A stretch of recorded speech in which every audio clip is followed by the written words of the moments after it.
नमस्कार, आप देख रहे हैं इंडिया न्यूज का सोशल मीडिया पेज। मैं हूं आशीष सिन्हा। बात बाबा रामदेव की, क्योंकि सुप्रीम कोर्ट ने बाबा रामदेव को जमकर फटकार लगाई। दरअसल भ्रामक विज्ञापन मामले में बाबा रामदेव ने सुप्रीम कोर्ट में एक हलफनामा दाखिल किया, माफीनामा का, लेकिन सुप्रीम कोर्ट ने उसे अस्वीकार कर दिया। इतना ही नहीं, एक गलत दस्तावेज देने का भी मामला अदालत में उठा और सुप्रीम कोर्ट ने पूछा कि क्यों ना आपके ऊपर परजुरी का मुकदमा चलाया जाए। और इसी पर बातचीत करने के लिए हमारे साथ सुप्रीम कोर्ट के वकील विनीत जिंदल जी हैं। विनीत जी, नमस्कार आपका। विनीत जी, सबसे पहले दर्शकों को ये बताइएगा कि ये परजुरी का मामला होता क्या है। देखिए, जब कोई प्रोसीडिंग चल रही होती है कोर्ट के अंदर, तो कोर्ट में डॉक्यूमेंट्स फाइल किए जाते हैं, स्टेटमेंट्स दी जाती हैं। उन स्टेटमेंट्स या डॉक्यूमेंट्स में अगर कोई किसी भी तरीके की फ़ॉर्जरी करता है या कोई गलत स्टेटमेंट देता है, तो कोर्ट उसके ऊपर परजुरी का केस चला सकता है। एक तरीके से हम कहें कि कोर्ट के साथ किसी तरीके की धोखाधड़ी करने की कोशिश करता है, जुडिशियल सिस्टम के साथ किसी की तरीके की धोखाधड़ी करने की कोशिश करता है। ऐसे मामले को हम परजुरी का जो मामला है उसको कहते हैं।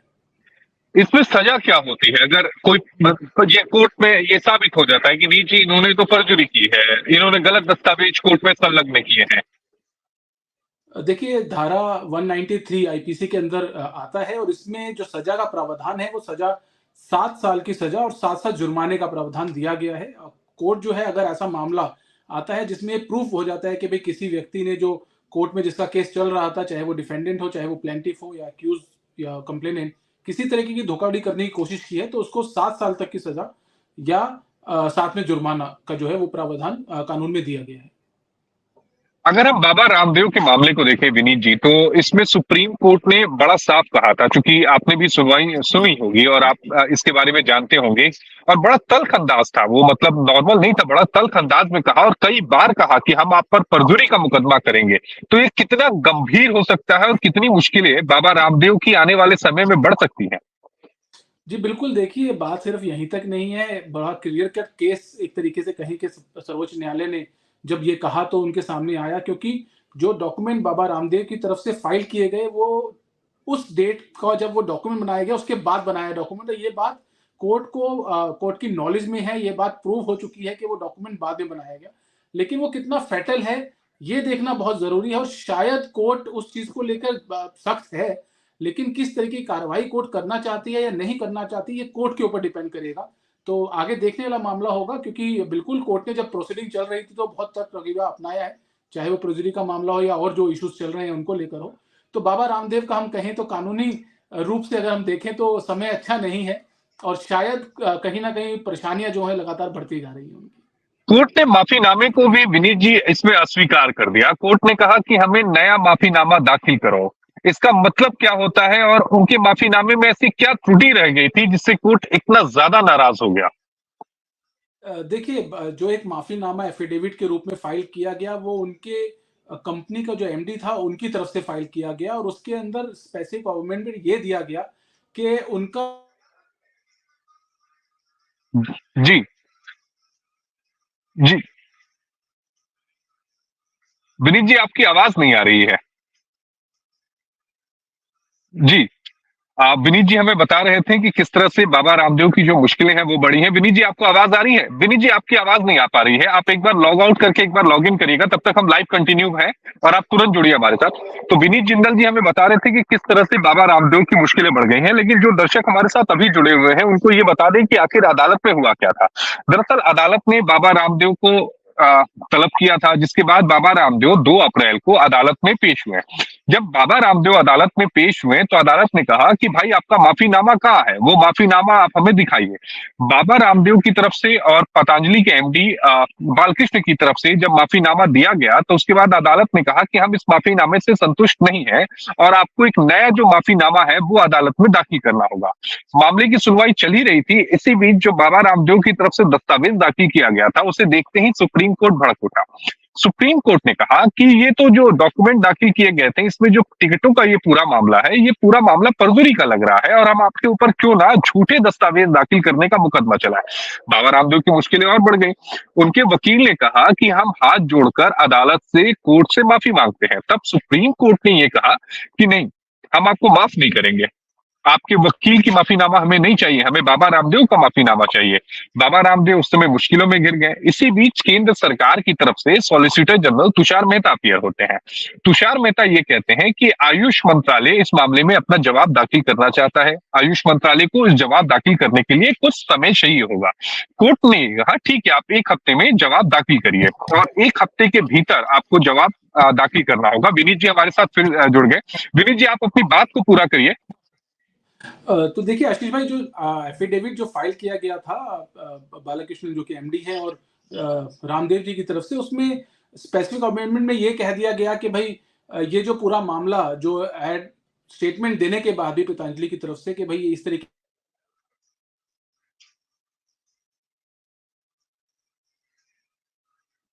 जी विनीत जी, मुझे लग रहा है कुछ टेक्निकल दिक्कत आ रही है, फिर आपकी आवाज नहीं आ रही है अभी हम तक।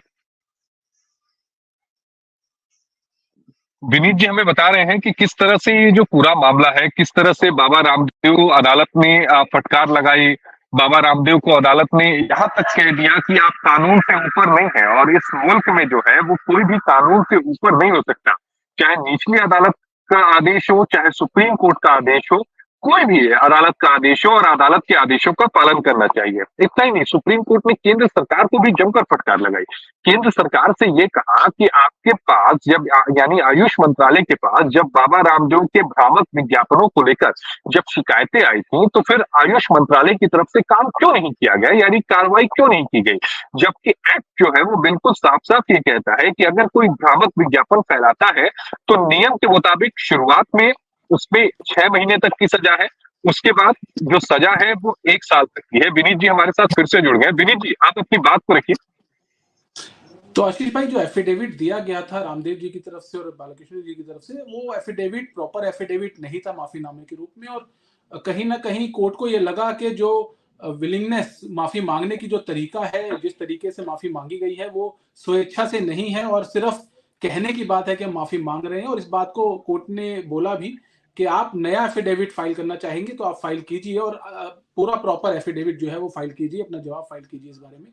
तो उस चीज को लेकर ही पिछली अभी सुनवाई जो में जी जी पिछली सुनवाई में सुप्रीम कोर्ट ने बाबा रामदेव से ये पूछा था कि आपके ऊपर कोर्ट की अवमानना के तहत जो मुकदमा है वो क्यों ना चलाया जाए। आखिर ये कोर्ट की अवमानना का मुकदमा होता क्या है, आम दर्शकों के हिसाब से समझाएगा, और ये अदालत क्यों कहती है कि हम आप पर कोर्ट की अवमानना का मुकदमा ना चलाए?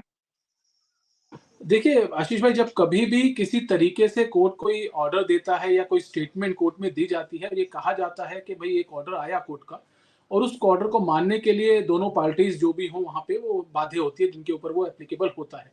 लेकिन यदि किसी तरीके से कोर्ट के ऑर्डर को नहीं माना जाए, उसको अलग किया जाए अपने आप को उससे, तो कहीं ना कहीं कोर्ट की अवमानना का जो है उस तरीके के ऊपर कोर्ट एक्शन लेती है।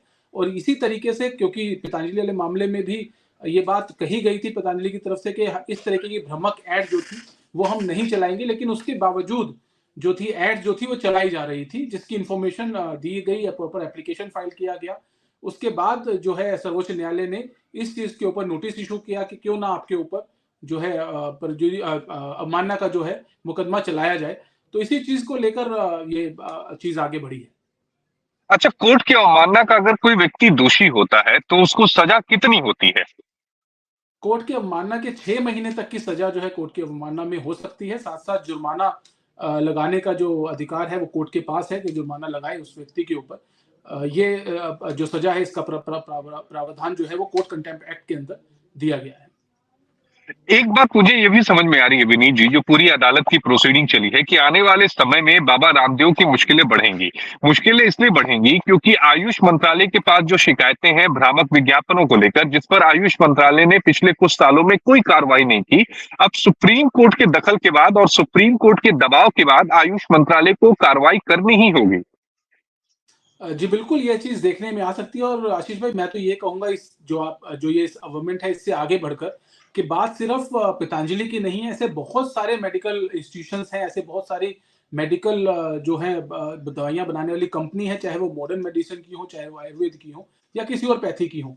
ऐसे लोग जो इस तरीके की बातें कर रहे हैं, चाहे वो कोई भी हो, उन लोगों के ऊपर कार्रवाई होनी चाहिए। और अगर किसी तरीके का जजमेंट पतंजलि मामले में आता है तो कहीं न कहीं वो इफ़ेक्ट करेगा बाकी ऐसे लोगों के ऊपर भी, और ये सिर्फ पतंजलि के ऊपर नहीं, मुझे लगता है कि सर्वोच्च न्यायालय को इससे आगे बढ़कर, क्योंकि ये सारा मामला लोगों की जान को लेकर है, हेल्थ को लेकर है, बहुत बड़ा इशू है।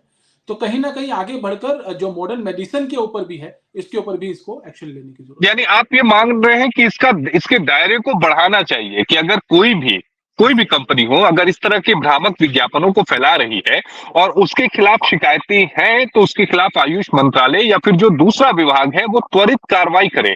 ये केवल एक कंपनी की बात नहीं है, ये कंपनी दरअसल ये पूरा जो मामला है वो भ्रामक विज्ञापन को लेकर है, इसलिए कार्रवाई सभी पर होनी चाहिए। अगर किसी ने ये गलती फैलाई है, तो अगर इस तरह की गलत मैसेज दिया है तो अपने दवाइयों को बेचने के लिए। बिल्कुल आशीष भाई, देखिए मैं इस मामले को बहुत क्लोजली मॉनिटर कर रहा था, और एक तरीके से मैं कहूं कि इस पूरे मामले को सिर्फ पतंजलि नहीं, इस मामले को ये बनाने की कोशिश कर दी गई है कि आयुर्वेद वर्सेस मॉडर्न मेडिसिन। तो कहीं ना कहीं हम्म। आयुर्वेद को बदनाम करने की कोशिश भी की जा रही है। हर पैथी का, मेरा मानना है, हर पैथी का अपना अपना एक फोरम है, अपना अपना एक जुडिक्शन है, उसके ऊपर वो काम करता है। इस पूरे मामले के अंदर ये मामला सिर्फ एक कंपनी से रिलेटेड है, उस कंपनी के भ्रामक विज्ञापन से रिलेटेड है।